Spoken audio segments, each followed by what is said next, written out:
Shalom friends, my name is Rabbi Yitzchak Shapira, and I would like to tell you about my new book, The Besorah According to the COVID-19. During this season, the time that you and I are alive, we are like in the middle of a storm, just like today. We don't know what will happen next. We don't understand all the forces that are working behind the scenes. And for that purpose, I released after many years a new book. This is a book that was prepared for this day, for this time, and for this season. I received a revelation and I've seen a code in Torah, in the word of Moses, in the prophets, for this time for you. You are a prophetic people and you will fulfill prophecy in this time if you know what is the purpose behind the COVID-19, why God brought this COVID-19, and what is the outcome that you and I can have if we choose to obey Him during this time. It is true, there is a lot of calamity and pain and suffering during this time. But as you learn from the Torah, from the prophets, it's through this calamity that God is preparing the final episode of salvation. In the book, I outline a complete roadmap and plan for the end time. And I invite you to read the book, go to this website, Good News COVID-19, and get ready. God preparing you for this time, for this season, to fulfill end-time prophecies that He has for you.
Shalom and welcome once again to Decoding the Besorah, a guide to the last days. I'm Pastor Matt McEwen, and in this episode, we once again have a difficult question that we must ask about Rabbi Shapira's latest book, The Besorah, or The Good News, According to COVID-19. If you have not already received your book, please go to goodnewscovid19.net and order your book today. Now, in this week's episode, we're going to look specifically at the ladder itself. And what Rabbi Shapira will tell us is that we should say the ladder himself, because the ladder is a person, and that person is the Messiah. And we can prove this. Rabbi Shapira is going to tell us about this wonderful phrase, mutsav artsa, which means it comes from the Hebrew, meaning that the ladder was sitting on the ground and it was going up into the heavens. It starts on the ground and is going up. And that's how we proved that these messengers were human messengers and not angelic ones. But what does it mean to have something that starts on the earth, something that is human, but that it is the connector of earth to heaven? Well, that is the Messiah. That's Yeshua. That is pretty plain, but it's also plain in the Hebrew, because this phrase, as Rabbi Shapira will teach us today, mutsav artsa, numerically speaking, it is numerically equivalent to the phrase Moshiach ben David, Messiah, son of David. And so we get an actual clue in the Hebrew itself that we don't see in the English as to who this ladder is. Now, the question that we will have to ask ourselves in this episode is, are we using that ladder?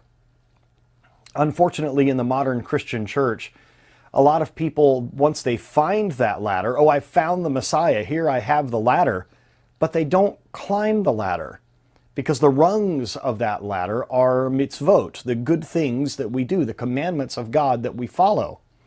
Most of us will ignore that in the Christian world. We'll just sit there holding on to the ladder. The interesting thing is, the ladder, because it also, as you'll see in this episode, represents Mount Sinai, it represents the commandments, it represents the Torah. The Messiah is the tool from connecting heaven to earth, the tool by which these two worlds are connected. It is the way that we go up, the way that we ascend to get to God Himself, who we would call the Father. So let's look at this in depth. And are we guilty of simply finding the ladder and standing at the base of it, congratulating ourselves that we have discovered it? What we need to do is to use those rungs.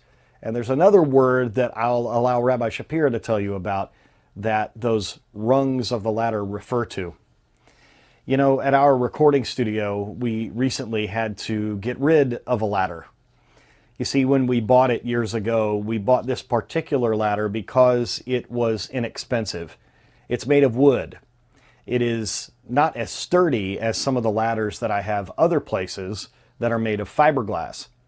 The wood has become loosened and unsteady over the years. And when you stand on that ladder, it is not stable. It wasn't worth much when we bought it. We tried to get away with being cheap. When we are talking about climbing the ladder, we need to make sure that we are on the right ladder and that ladder is stable, that ladder is going to hold us, that we can trust in that ladder. We can trust in the ladder that is the Messiah. Let's go now to Rabbi Shapira and myself as we discuss this ladder and who it truly is. Shalom and welcome once again to Decoding the Besorah, a guide to the last days. I am Pastor Matt McEwen, and once again we have our special guest, Rabbi Shapira. Thank you again. Great being here. What's on your mind today? As always, Rabbi, there's something on my mind. So we have worked a little bit through the introduction. We're getting into the first chapter on this. Yes. Before we jump into that, though, I have a question, because we have this scripture in Genesis about this sulam, this ladder, this stairway that reaches into the heavens, right? And the verse actually says there in the Bible about Jacob, he had a dream, a stairway was set on the ground, and its top reached to the sky. And in your particular translation here, Rabbi, it says, and messengers of God were going up and down on it. Now, in a lot of English Bibles, this word is angels, the angels of God. But you explained to us that the word that's used in Hebrew is the word malach, a word for messenger. And although that can mean angels, can something else or something other than an angel be a malach? Do you notice something in the Bible when we talk about Abraham, Isaac, and Jacob? You notice how much time we spend on them? Pretty much the entire book of Genesis. Right. And the question is why? Why do we spend so much time on Abraham, Isaac, and Jacob? The reason we spend so much time, because there is a rule, there's a formula here, okay? And it says, Maaseh Avot Siman Labanim, meaning the work of the patriarchs is designed for the sons. So everything, you need to understand something when you read about the life of Jacob or Abraham or Isaac, it's a sign for the future generation. So start there as a premise. The reason there is such a magnifying glass on the life of Jacob, our father, is because he leaves us a message, and the message is pertained for really practicality for us, for the days we're living in. So if he struggled with something, we need to pay attention to this. If he succeeded or failed, we need to listen to this. And you see this, for example, I'll give you an example. Abraham, he got to the land, right? Where he ended up going immediately to Egypt. To Egypt, yeah. What did God send Israel to? The children of Israel, to Egypt. To Why? Egypt, right. To rectify the sins of Abraham. So you notice a pattern here. There's a connection here that we have a connection with the fathers. So the word that is used here, particularly in the text, is the word malachim.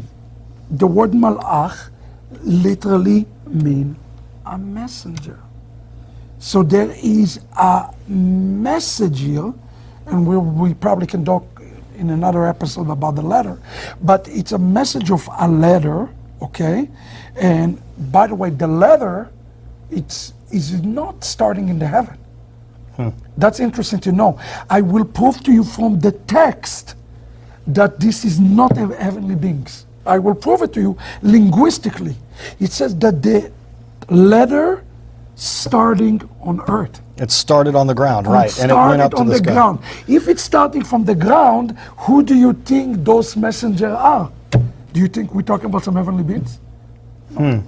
No. It's If the talking starting- about earthly people. If it said it started in the heaven and going down to earth, it would be one thing. But it says it's starting in the earth and going up to heaven. Wow. Therefore, we apply Maaseh Avot Siman Labanim. This principle mean that the letter and those who are going up and down the letter speak about us, about you and I. Wow. And it's interesting, you don't just see them going up. He's also said they're going down. Right. So the question, what is that all about? Well, what is the message? You are actually reading here clearly a prophecy. Everybody need to understand, Genesis chapter 28:12 is a prophecy for the descendant of Jacob in the last days. Wow. Yeah, it is. And it's a prophecy of what you and I need to be doing in the last days. We need to be the messengers of God. Absolutely. Not just a messenger of God. If we're going up and down, what's the purpose behind it? The purpose is to see something up there and then bring it down. Do you think there's a correlation here between the messengers going up and down the ladder to Moses going up and receiving the word from the Lord and coming back down to give it to the people? Absolutely. Even if you want to talk about Moses, what Moses said, he said, behold, I have my feet. There's one foot. He said, there's one foot in Deuteronomy 5. He said, one foot is in the heavens and one foot is on the earth. Right. So there is a connection between heaven and earth that is making place, which refer to something we talked about in previous chapters, I recall. We talk about the coming of the kingdom. The message to Jacob's descendants is very clear. You need to establish the kingdom below. But in order to do this, you have to have a letter. And that's the question, what is this letter? Wow. I don't know if we want to keep it for another. So look, malach can mean an angelic being. Right. It can mean an angelic being. But in most places in the scripture, the word malach refer to a human being, a messenger, somebody who is sent with a purpose. There's a purpose. Wow. And the purpose is to bring down heaven, yes, bring it down to earth, to earth. Think about Yeshua, the Lord's Prayer. What is Yeah. it? As it is in heaven, we wanted that to be on earth. Yeah. Exactly. And you see that in Moses, Deuteronomy 32, Azino, or give ear, O heaven, listen, O earth. Why he's talking about to heaven and earth? Because we have to make the connection. And this is something important that I bring in the book. And if there's one principle I want everybody to really get, that God gets me every day. You ask me, how can you go like you go? How can you go in this? It is this principle. I'm going to tell our viewers a principle that's going to change their life right now. If you really hear it with your heart, everything that you do on earth have a direct implication on the kingdom of heaven. Wow. There is direct impact of our conduct and the way we talk, on the word fulfillment of mitzvot, on the Torah and observe. All of those things have direct implication on the kingdom above and on the kingdom below. Because remember, they're going to be convergent. there is going to be a conversion. We read later on that when Messiah comes, the new Jerusalem is going to be created. And people always ask the question, is there going to be a temple? Is going to be a third temple that's going to be here already, or is bringing it down from heaven? And scripture seems to contradict themselves. In some places, it says, the new Jerusalem coming down, right? There is an actual temple that is going to be coming down. But in another scriptures, it's suggesting that the temple is already standing. And everybody needs to understand, those are not contradictory. There are two kingdoms that are being established. There is a letter that is giving us for a purpose, and there are two kingdoms that have to mirror one another. So Jacob see a vision here, and the vision is for his children with a commandment, okay, to go up, establish a vision of the kingdom of heaven. And it should not be strange to you if you ever been in a synagogue service. Every Shabbat, every day, when we get to the Kadosh, Kadosh, Kadosh, we get on our tiptoes and we say Kadosh, Kadosh, Kadosh. Why? Let me get the next level of the ladder. Let me get to the next level, right? So that's what we want to do. That's our purpose, and that's why Yaakov see the vision of the Sulam. Next episode, we're going to talk about the Sulam. Why the Sulam? If you really want to be a player right now, you got to attend the Sulam. And we'll talk about that one in the next episode. Beautiful. Did I answer the question? Absolutely, Rabbi. And I think that's a beautiful thought, that what we need to do is to go up into the heavens, receive that vision, bring it back down to earth. And yeah, it's not angel. It's a messenger. It's talking about you and I. so once again, you are reestablishing that we have a job to do. This is not a passive sidelines thing. We're supposed to be doing these things. Absolutely. This is the bottom line. Wow. Thank you once again, Rabbi. Join us in the next episode where we'll dive a little bit more into the Sulam, the ladder, and share this video with your friends and family. I hope you get lessons. the book too. And Yes, please. And I hope this is helping you, really. This is what is important. Right, and it's so important that we have you as the author, Rabbi, just to hear it straight from you and to have it explained so that we can understand. Thank you once again. Shalom, and God bless you. So now we have established who is that ladder, the one that starts on the ground and is going up into the heavens. I really love how Rabbi Shapira affirmed that the Messiah was, yes, he is divine. Yes, he is God in the flesh. But also we must remember that he had the same struggles, the same temptations, as it says in the Brit Chadashah, in the New Testament, that everything that we are faced with, he was faced with, yet without sin. This ladder is a tool for us. It's not just good enough to have discovered the ladder. We must go up the ladder. Remember, if we are the messengers that are ascending and descending on this ladder, what are we supposed to be doing? We are supposed to be taking what is earthly and bringing it into the heavens. We are to be taking what is in the heavens and bringing it back down to earth. That is our job. It's our responsibility. And when we do it correctly, it is our joy. Doing these rungs of the ladder, doing the Torah, the mitzvot, the good works that God planned for us to do beforehand, as the New Testament says, it's not a drudgery. It is something that we find joy in because we are being a part of that connection of heaven to earth. We are being a part of that connection of earth reaching up into the heavens. And this ladder is so important because what we are doing is establishing a kingdom without borders, a kingdom without boundary lines. As Rabbi Shapira mentioned in this episode, my house will be called a house of prayer for all nations, and how he mentioned that acrostic of that sentence again points to Messiah, son of David, the King of Kings, the root of Jesse. This is so exciting to us to understand. When we truly understand the ladder and the messengers that are going up and down it, then we understand our full responsibility and the exciting mission that God has for us to build his kingdom. We are not to wait on him to do all the work. We are to begin establishing that kingdom now. We are to use the tools that he has given us, the chief of which is the Messiah himself, to bring God's kingdom to this world. Thank you once again for joining me. Go to goodnewscovid19.net if you have not already done so to order your book, maybe even order one for a friend or a pastor that you know. This is definitely a tool that is so important for the last days. Thank you once again for joining us. Shalom, and God bless you.